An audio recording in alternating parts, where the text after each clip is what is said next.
20세기가 끝나고 21세기가 시작되면서 보잉과 에어버스는 미래를 이끌어갈 차세대 신기종을 계획하기 시작했습니다.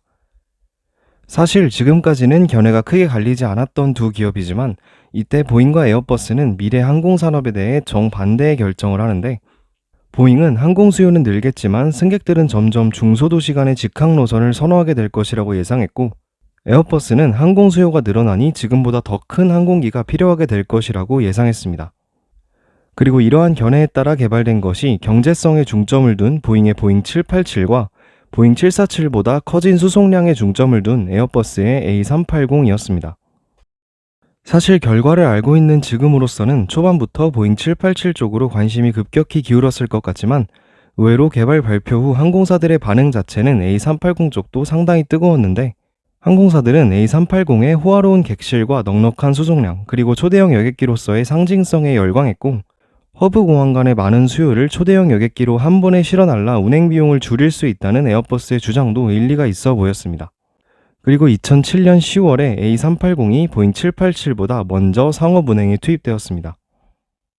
반면 보잉 787 쪽도 주문은 상당량 받아놓긴 했지만 개발 과정에서 크고 작은 문제가 발생했는데, 이 때문에 계획대로라면 2008년에 인도되었어야 할 초도기의 인도 날짜가 끝없이 연기되었고, 기껏 인도해준 기체들은 배터리에 화재가 나고 연료가 새는 등 갖가지 결함을 일으키면서 여러 차례 인도가 중단되기도 했습니다.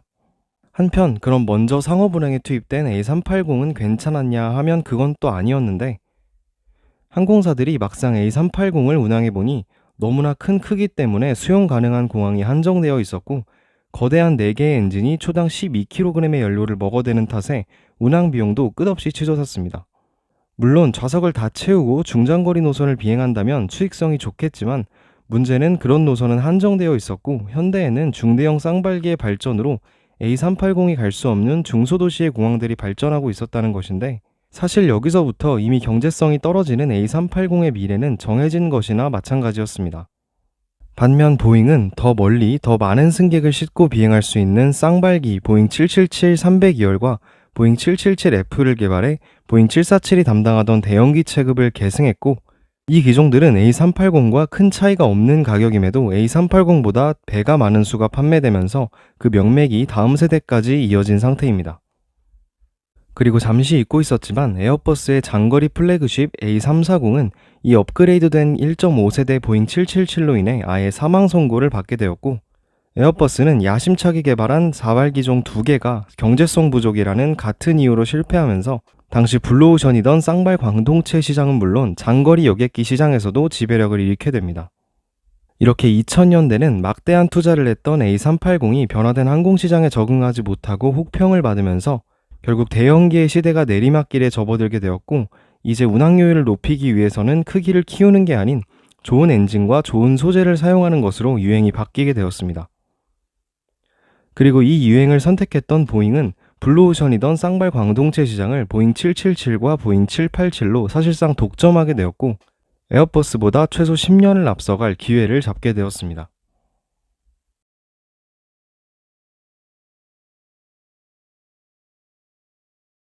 (2011년) 연기에 연기를 거듭하던 보잉 787 드림라이너가 드디어 런치 커스터머인 전일본 공수에 인도되었습니다.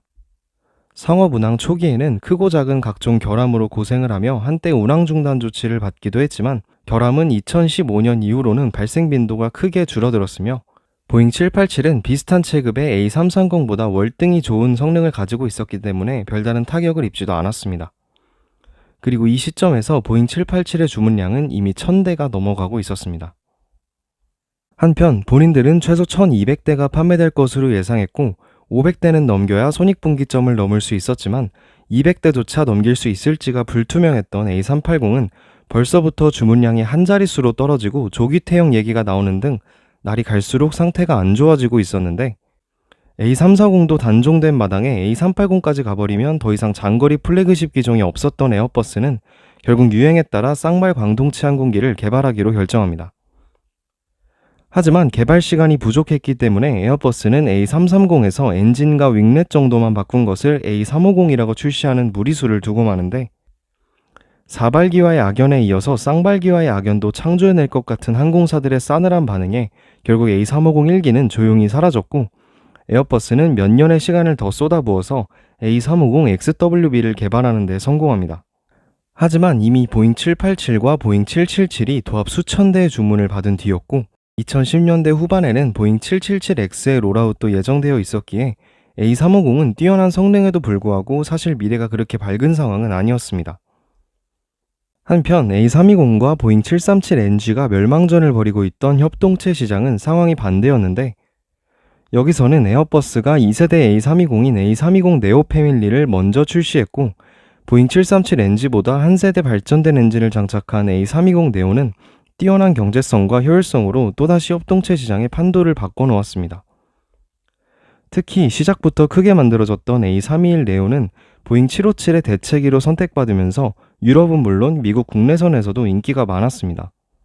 그리고 이걸 지켜보고 있던 보잉은 이미 3세대째인 보잉 737NG를 또 한 번 업그레이드한 보잉 737 맥스를 개발하는데 사실 보잉 737 맥스는 저 상태로 출시되어서는 안 됐을 기종이었습니다. 보잉 737은 1950년대에 개발된 보잉 707의 동체를 보잉 727 그리고 1, 2, 3세대 보잉 737을 거치며 계속 사용하다 보니 3세대인 보잉 737NG에 와서는 2배 가까이 길어진 동체와 낮은 높이 때문에 테일 스트라이크가 빈번하게 일어나고 조종성이 떨어지는 등 시간이 지날수록 70년 된 하드웨어의 한계가 드러나고 있었습니다. 사실 보잉에서도 이 문제를 알고 있었고 그래서 보잉 737NG의 후속 기종으로는 새로운 협동체 기종을 개발하려고 하고 있었습니다. 하지만 이미 뛰어난 성능을 가진 A320 패밀리가 시장을 선점한 데다 보잉 787의 인도 지원으로 인해 30조 원에 달하는 손해를 본 상태였던 보잉은 결국 다시 한번 보잉 737의 플랫폼을 사용하기로 결정합니다. 사실 이때쯤 보잉은 내부적으로도 큰 변화가 있었는데 이 시기에는 1997년에 보잉에 인수되었던 맥도널 더글라스사의 경영진들과 제너럴 일렉트릭사의 경영진들이 보잉의 이사회를 완전히 장악한 상태였으며 이들은 엔지니어 중심의 기업이던 보잉의 정체성을 완전히 바꿔놓고 있었습니다.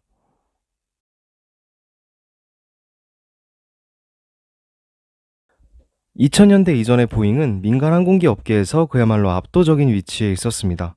보잉 707을 시작으로 보잉 737과 보잉 747을 통해 제트 여객기 시대의 중심이 되었으며 보잉 757과 보잉 767, 보잉 777을 통해 모든 체급에서 압도적인 업계 1위가 되었습니다.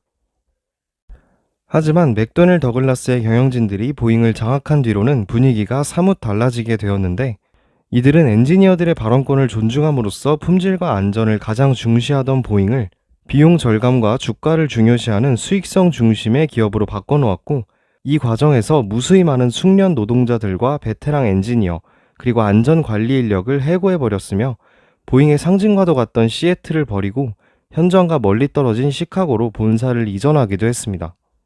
그리고 이러한 변화로 인한 문제점이 수면 위로 드러나기 시작한 것이 바로 보잉 787의 결함 사태였는데 앞에서는 간단하게만 짚고 넘어갔지만 사실 보잉 787의 결함과 인도 지원은 단순히 생산 과정에서만의 문제가 아니었습니다.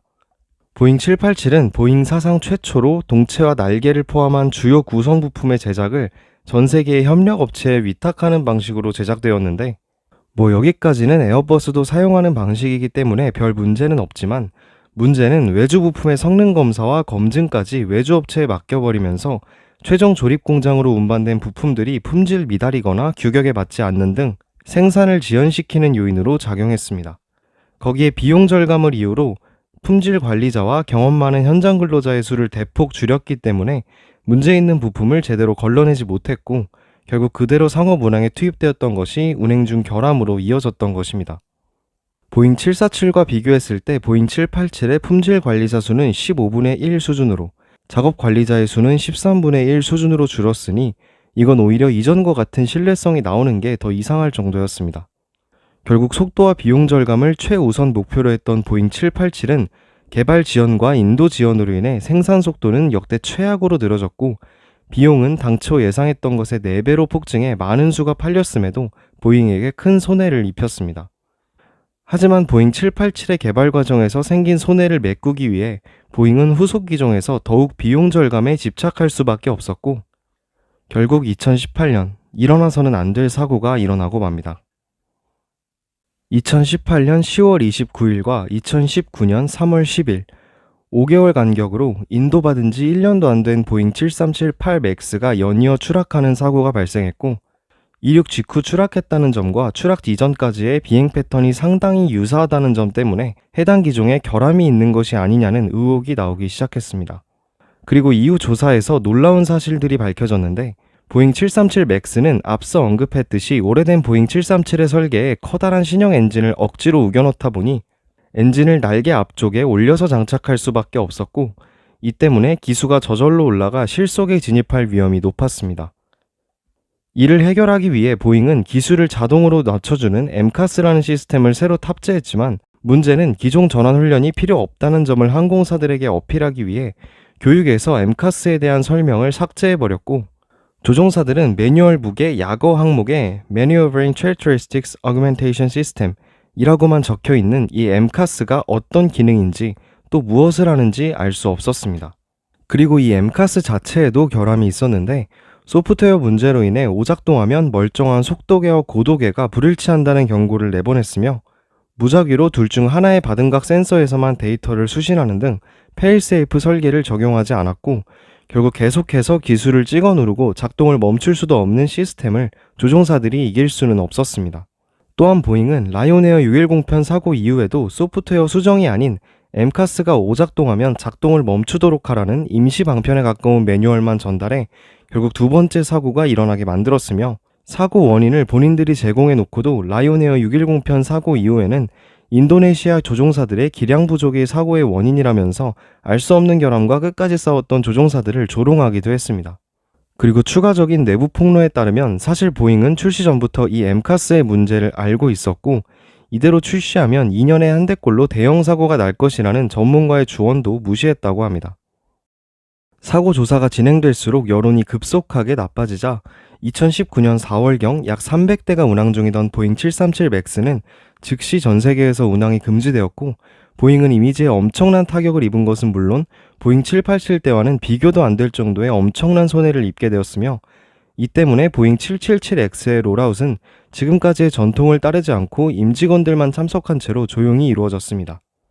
그리고 2019년 12월, 전 세계 항공업계를 살얼음판으로 만든 어느 바이러스가 창궐하는데, 2020년 중국에서 시작된 팬데믹이 전 세계를 덮쳤습니다. 당연히 항공 여객 시장은 꽁꽁 얼어붙었고, 불확실한 미래와 적자 폭증으로 인해 신규 항공기 발주 또한 크게 줄어들었습니다. 다만 보잉 입장에서는 오히려 한숨 돌릴 수 있는 계기가 되었는데, 어차피 항공기들이 인도 지원 중인 상황에서 항공사들의 요청으로 인도를 연기하는 경우가 많았기 때문입니다. 물론 조 단위의 보상금과 벌금이 기다리고 있긴 하지만, 한편 팬데믹이 지속되던 와중 시애틀과 툴루즈에서는 보잉과 에어버스 양사의 마지막 4발 대형기인 보잉 747-8과 A380-800이 각각 2021년과 2022년에 마지막 생산분을 인도하며 대형기 시대의 종료를 알렸습니다. 그리고 2021년과 2022년을 지나면서 보잉 737 맥스의 운항금지 조치는 해제되었지만, 당연하게도 이미 시장에서는 A320 네오가 압도적인 우위를 차지하고 있었고, 결국 2023년에 20년 늦게 출시된 A320 시리즈에게 누적 주문량을 역전당하면서 보잉 737은 꾸준히 지켜오던 협동체 항공기 1위의 자리를 A320에게 내주게 되었습니다. 그리고 맥스 시리즈뿐 아니라 보잉사의 다른 기종들 또한 문제가 연이어 발생하고 있는데, 야심차게 출시했던 보잉 777X는 개발 지연으로 인해 이미 인도가 5년 이상 지연된 상태이며, 보잉 787 또한 2022년부터 부품 결함으로 인해 다시 인도 속도가 느려지고 있습니다. 급기야 2024년에는 보잉 737 맥스9이 비행 중 도어 플러그가 떨어져 나가는 충격적인 사건까지 발생하면서 앞서 언급했던 생산 공정의 문제가 여전히 현재 진행형이라는 것을 보여주었으며, 주가든 이미지든 도무지 회복될 기미가 보이지 않고 있습니다. 결국 2020년대에 들어서 그동안 압도적인 1위를 지키던 보잉의 위상은 크게 손상되었으며, 2022년 기준 주문량과 수주잔고 모두에서 에어버스에게 역전당하면서 2위로 내려가는 것이 확정되었습니다. 거기에 보잉 777X의 인도 지원으로 이제는 광동체 시장까지 에어버스에 넘겨줄 위기에 처했으며, 그동안 보잉의 단골 고객이던 유나이티드 항공과 에미레이트에서도 여러 차례 불편한 기색을 내비치기도 했습니다. 엎친 데 덮친 격으로 화물기 시장에서도 악재가 터졌는데, 보잉 747의 은퇴 이후에도 대체제로 인기가 많던 보잉 777과 보잉 767이 환경 조건을 맞추지 못해 2028년부터는 생산이 강제 종료되는 것이 확정되었으며, 하필 또 에어버스에서 비슷한 체급의 A350F를 예고하면서 지금까지 거의 독점 상태로 유지되던 민간 화물기 시장의 생태계에도 변화가 생길 것으로 예상되고 있습니다. 그러나 2025년에 롤아웃이 예정된 A350F와 달리 보잉의 차기 화물기로 계획된 보잉 7778F는 원형인 보잉 7779의 인도 지원 때문에 아직 개발을 시작하지도 못한 상태이며, 추가적인 인도 지원이 없다고 하더라도 2028년에나 롤아웃될 예정이라고 합니다.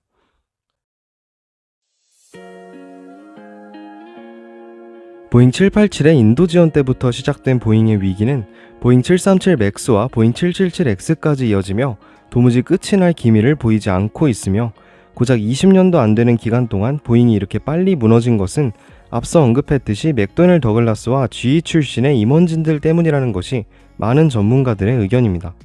그리고 2024년 3월 보잉은 4년 만에 또 CEO를 전격 교체했으며 다시 엔지니어 출신의 CEO를 임명함으로써 기본으로 수천 대 단위를 판매했던 과거의 위상을 되찾아올 계획이라고 합니다.